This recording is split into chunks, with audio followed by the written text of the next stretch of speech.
नाज़रीन गिरामी अस्सलामु अलैकुम वरहमतुल्लाहि वबरकातुहू। सीधी बात के ताज़ा तरीन प्राइम टाइम में आप लोगों का इस्तकबाल है। नाज़रीन, मैं अंसार अजीज़ नदवी इस वक्त आप लोगों के सामने कुछ अहम तरीन ख़बरें, कुछ वायरल वीडियोस, तनकीदी तफसीरें लेकर के हाजिर हुआ। मैं आपको बताऊंगा कि किस तरह भिवंडी बाज़ार में एक इमारत अचानक गिर जाती है, 3 मंजिला, और कई अफराद जाँ बहक हो जाते हैं। नौजवानों को किस तरह फंसाया जाता है, किस तरह कबूल करवाया जाता है कि मुसलमानों का 10 नाम मुसलमानों के लो और हम आपको छुट्टी दे देंगे।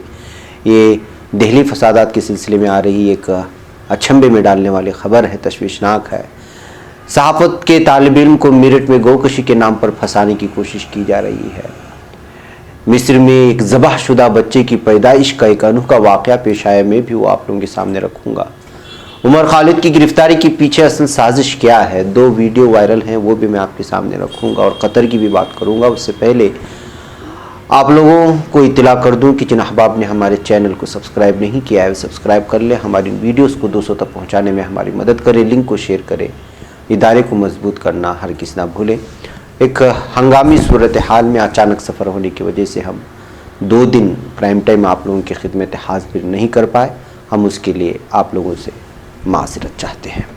वह नाज़रीन, आइए सबसे पहले मैं आपको ले चलता हूँ महाराष्ट्र की राजधानी मुंबई से लगे भिवंडी इलाके में, जहां पर आज सुबह 3:20 पर पटेल कंपाउंड में एक 3 मंजिला इमारत गिर गई, जिसमें आखिरी इत्तलात मिलने तक 10 अफराद के मरने की खबरें मौसूल हो रही हैं। एनडीआरएफ की टीम राहत के कामों में लगी हुई है। खबर के मुताबिक इस बिल्डिंग में 35 से 40 लोग अभी भी फंसे हुए हैं, जबकि 20 अफराद को महफूज तौर पर बाहर निकाला जा चुका है। इस तरह की खबरें आ रही हैं। यह हादिसा उस वक्त पेश आया जब लोग गहरी नींद में सोए हुए थे और न्यूज़ एजेंसी ANI के मुताबिक अभी तक 10 मैयतों को मलबे से निकाला जा चुका है। जिन लोगों की मौत हुई है उनकी पहचान की जा रही है। थाना म्यूनसिपल कॉरपोरेशन के PRO के मुताबिक जैलानी नामी अपार्टमेंट 1984 में तामीर हुआ था। इन अपार्टमेंट में मकान नंबर 69 का आधा हिस्सा देर रात गिर गया और वाज़ेह रहे कि इमारत खतरनाक इमारतों की फहरिस्त में थी, यानी ये डेंजर लिस्ट में थी। वाज़ेह रहे इसे खाली करने का नोटिस भी जारी किया जा चुका है। नोटिस मिलने के बाद कुछ लोग तो वहां से मुंतकिल हो गए थे, लेकिन कुछ लोग वहीं रह रहे थे। बताया जा रहा है कि भारी बारिशों की वजह से बिल्डिंग मजीद कमज़ोर हो गई थी। इस गिरने वाली बिल्डिंग में 21 खानदान रहते थे। राहत का काम जारी है और इस दौरान एक मासूम बच्चे को मलबे से निकाले जाने की खबरें भी आ रही हैं। वाज़ेह रहे वैसे तो हर साल बरसात में महाराष्ट्र में बिल्डिंगें गिरने की खबरें मौसूल होती ही रहती हैं, लेकिन इसी साल रायगढ़ ज़िले में एक 5 मंजिला इमारत गिरी थी, जिसमें 5 लोगों की जान चली गई थी। यह इमारत महज 10 साल पुरानी थी। ये खबर भी हमने आप लोगों के सामने रखी थी। तो देखें कि इस वक्त महाराष्ट्र में मुख्तलिफ इलाक़ों में ये पुरानी बिल्डिंगें हो या नई बिल्डिंगें, और जो बिल्डिंग डेंजर लिस्ट में शामिल हो उसमें आखिर आप कैसे रह सकते हैं। और हम देखते हैं कि पुरानी मुंबई हो या अक्सर इलाकों में यहाँ पर जो महाराष्ट्र में है वहाँ पर ऐसी बड़ी बड़ी बिल्डिंगें खड़ी हुई हैं जो बोसीदा हो चुकी है, लेकिन इसके बावजूद बड़ी तादाद में लोग वहाँ पर रहते हैं। अपनी हिफाजत के लिए इस तरह की बिल्डिंगों में रहना ख़तरे से खाली नहीं होता, इसलिए जो है लोगों को सोचना चाहिए कि वो जहाँ रह रहे हैं वो उनके लिए कितना ख़तरनाक है और कितना महफूज तरीन जगह है। ये समझने के बाद ही अपनी रिहाइश इख्तियार करनी चाहिए। बसूरत दीगर इस तरह की जो हालात और इस तरह के जो वाक़यात, इस तरह की वारदात, इस तरह के हादिसात जो पेश आते हैं वो उनके लिए, उनके अहल खाना के लिए और उनके मुताल्लिक़ीन के लिए बड़े परेशान कुन होते हैं। बहरकैफ नाज़रीन, आइए एक और ख़बर की जानिब बढ़ते हैं। और एक नौजवान ने दावा किया है कि पुलिस ने उससे कहा कि 10 मुसलमानों का नाम ले लो, फिर हम तुम्हें छुट्टी कर देंगे, यानी रिहा कर देंगे। जी हाँ, ये जो खबर आ रही है, 28 साल इलियास ने यह बयान दिया है। 5 महीने से ज़्यादा जेल में गुजारा है, लेकिन अब उन्हें ज़मानत दे दी गई है। 17 मार्च 2020 को उन्हें शिमाली मशरक़ी दिल्ली में हुए मुस्लिम मुखालिफ फसादात के दौरान शिव विहार में राजधानी पब्लिक स्कूल को मुबैना तौर पर तबाह करने के लिए गिरफ्तार किया गया था। इस मामले में जमानत मिलने के बाद उन्हें शिव विहार के DRP सेकेंडरी स्कूल की मिल्कियत को मुबैना तौर पर तबाह करने के लिए 14 मई को दोबारा गिरफ्तार किया गया। दूसरे मामले में जमानत मिलने के बाद इलियास 3 सितंबर को घर लौट आए। उन्होंने कहा कि उन्हें लगता है कि मुसलमान होने की वजह से उन्हें निशाना बनाया जा रहा है। उन्होंने दी वायर को बताया कि मांग रहे थे ना आज़ादी, ऐसे बात कर रहे थे थाने में मुझसे और बाकी मुसलमानों से। मुसलमान होने की वजह से गिरफ्तार किया गया। पुलिस ने जब पहले मामले में इलियास को गिरफ्तार किया तब उन्हें दयालपुर पुलिस थाने ले जाया गया। उन्हें भीड़ के तशद्दुद का सीसीटीवी फुटेज दिखाया गया और इल्ज़ाम लगाया गया कि वो भी भीड़ का हिस्सा थे। जब इलियास ने उस जगह पर होने से इनकार किया तो पुलिस ने मुबैना तौर पर उनसे कहा कि अगर वो वीडियो में से 10 लोगों के नाम बता दें तो उन्हें फौरन रिहा कर दिया जाएगा। इलियास कहते हैं, जैसे ही मैंने कुछ हिंदू लोगों के नाम दिए तो पुलिस ने कहा मुसलमान नाम बता। काबिल जिक्र है कि इलियास के खिलाफ कोई सबूत न होने के बावजूद उन्हें मंडोली जेल भेज दिया गया। उन्होंने कहा मजहब को मेरा जुर्म बना दिया गया। इलियास मामले को देख रहे क्राइम ब्रांच के एसआई पंकज कुमार ने इस सिलसिले में किसी किस्म का तबसरा करने से इनकार कर दिया। इसके अलावा दयालपुर थाने के एसएचओ तारकेश्वर सिंह से कई बार राब्ता किया गया लेकिन वो किसी तरह का तबसरा करने के लिए मिल नहीं सके। इलियास का मामला फसादात के दौरान पुलिस के जरिए की गई गिरफ्तारियों को लेकर पुलिस के रुख को पेश करता है। दीवायर के पास इलियास मामले की चार्जशीट और जमानत अर्जी है जिससे उन्हें बार बार गिरफ्तार करने और उन्हें हरासा करने के मकसद का पता चलता है। इलियास को जब फसादात के दौरान राजधानी पब्लिक स्कूल की मिल्कियत को ज़ाय करने के लिए जेल भेज दिया गया, उनके खिलाफ उस वक्त न सिर्फ शवाहिद की कमी थी, उन्हें एक मुसलमान की स्कूल राजधानी पब्लिक स्कूल की मिल्कियत तबाह करने के लिए तब गिरफ्तार किया गया जब मुसलमानों पर ही हमले हो रहे थे। इस मामले में जब उन्हें जमानत पर रिहा किया गया तो उन्हें डीआरपी स्कूल की मिल्कियत तबाह करने के लिए दोबारा गिरफ्तार किया गया जिसकी मिल्कियत हिंदुओं के पास है। इस स्कूल की मिल्कियत पुलिस के मुआफिक थी, इसलिए इलियास को एक बार फिर जेल भेज दिया गया जिसमें साबित ही नहीं हो पाया कि जुर्म उन्होंने किए थे। दरअसल पहले मामले में 16 मई को जमानत मिलने से 2 दिन पहले ही 14 मई को दूसरे मामले में इलियास को गिरफ्तार कर लिया गया। इससे पता चलता है कि पुलिस की इलियास को अपनी हिरासत में रखने की ख्वाहिशमंद थी।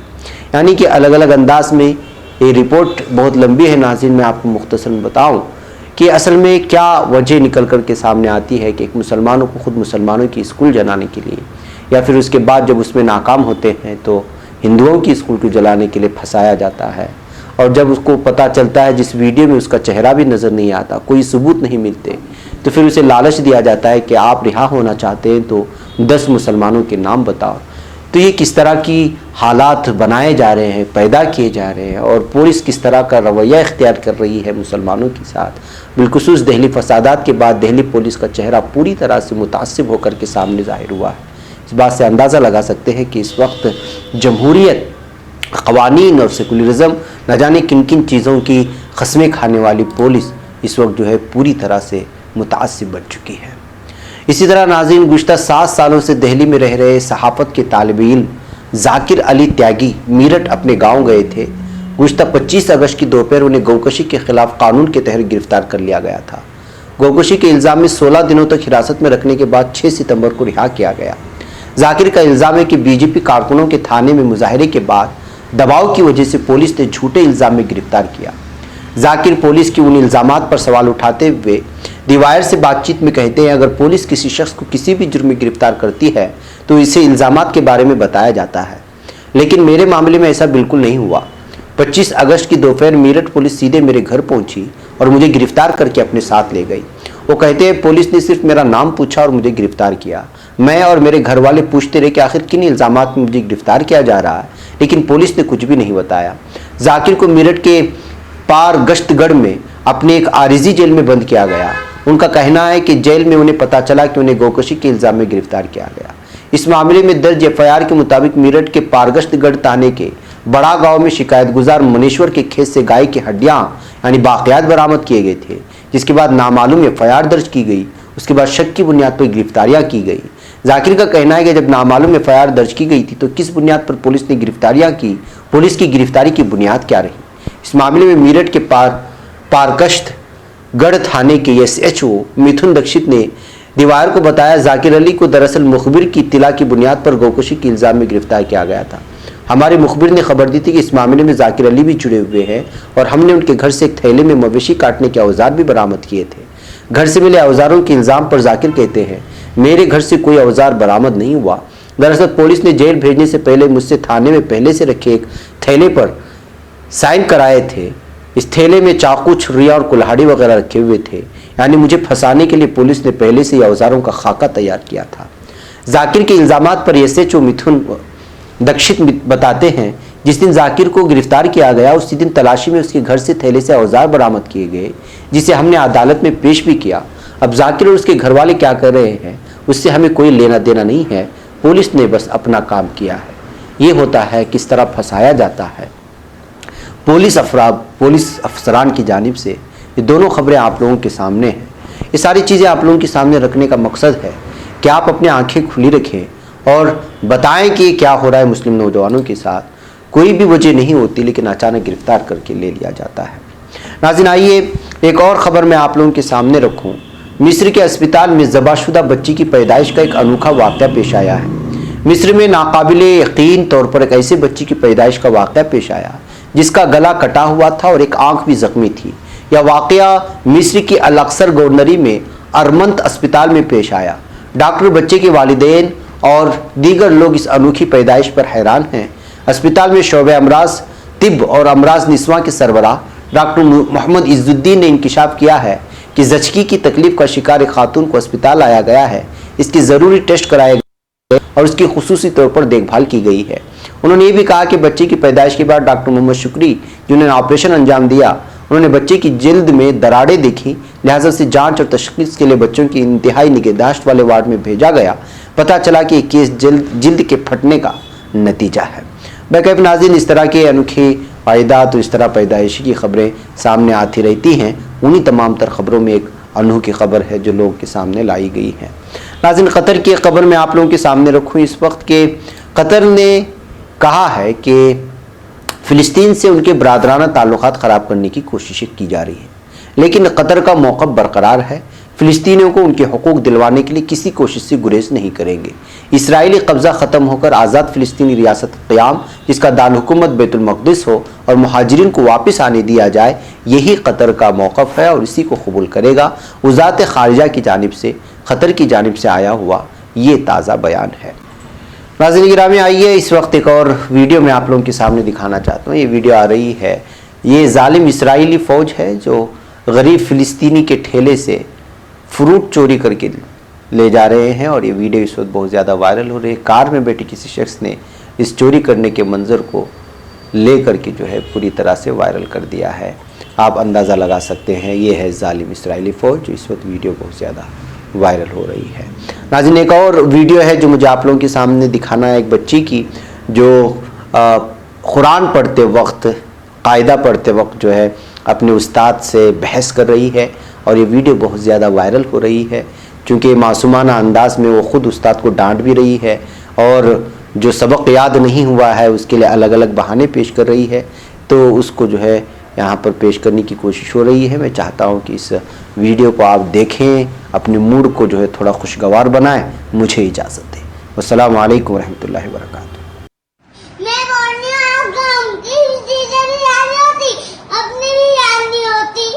क्या नहीं याद होती? बिस्मिल्लाह को याद करने वाली चीज है, रोजाना सुनाती हो, आज कहती हूँ याद नहीं हुई।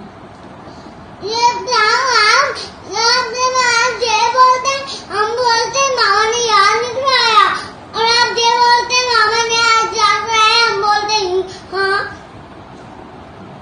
तो आपकी गलती है और हमारी गलती है। तुम्हारी गलती क्या है?